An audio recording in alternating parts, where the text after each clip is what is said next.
আসসালামু আলাইকুম। বন্ধন dairy and এগ্রোর পক্ষ থেকে সকলকে আন্তরিক শুভেচ্ছা অভিনন্দন। আলহামদুলিল্লাহ, আজকে আমরা আসছিলাম আসলে আমাদের সবজি প্রজেক্টে। আপনারা দেখতে পাচ্ছেন এগুলো মেন্দা, আমরা ধুন্দুল বলি আমাদের স্থানীয় ভাষায়। তো আমরা এটা আজকে প্রথম হারভেস্ট করব। আসলে মানে এটা একটা স্পেশাল আমাদের জন্য এই সময়টা, কারণ হচ্ছে আমরা সাধারণত যেহেতু কখনোই সবজি চাষাবাদ আমরা কখনোই করিনি।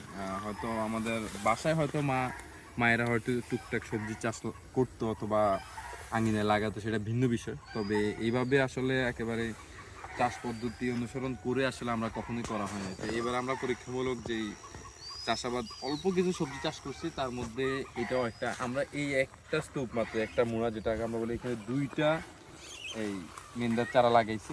আর এখান থেকে আলহামদুলিল্লাহ ফলন এই মুহূর্তে আপনারা দেখতে পাচ্ছেন। একেবারে ধরেন হারভেস্ট করার মতো এখানে 7-8টা আছে। বাকিগুলো এখনো আপনারা যদি এদিক থেকে খেয়াল করেন, এখানে প্রচুর পরিমাণে ফলন এখনো আছে। এই যে এই দিকটা দেখতে পাচ্ছেন, একেবারে গাছের মাথায় মাথায় আলহামদুলিল্লাহ আছে। তো আমরা আজকে চিন্তা করছি প্রথম আমরা হারভেস্ট করব। তো আলহামদুলিল্লাহ আমাদের আসলে এটা দেখতে আমাদের ভালো লাগতেছে, কারণ এটা আসলে আমাদের অন্যরকম একটা অনুভূতি। আমরা যেহেতু ডেইরি সেক্টরে কাজ করি, অনেকটা আসলে আমাদের যখন গরু বাচ্চা দেয় তখন যেই পরিমাণে একটা ফিল আসে, আসলে আমাদের কাছে অনেকটা ওয়ান কাইন্ড অফ ওই ধরনের ফিল আমরা পাইতেছি আসলে।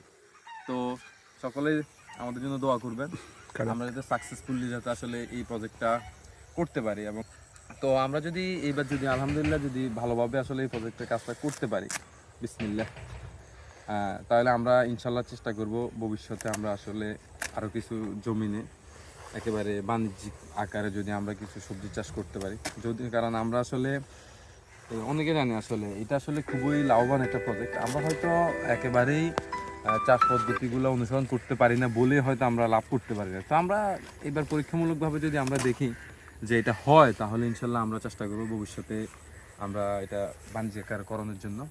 তো সকলে আমাদের জন্য দোয়া করবেন, সকলে সুস্থ থাকবেন, ভালো থাকবেন। আসসালামু আলাইকুম।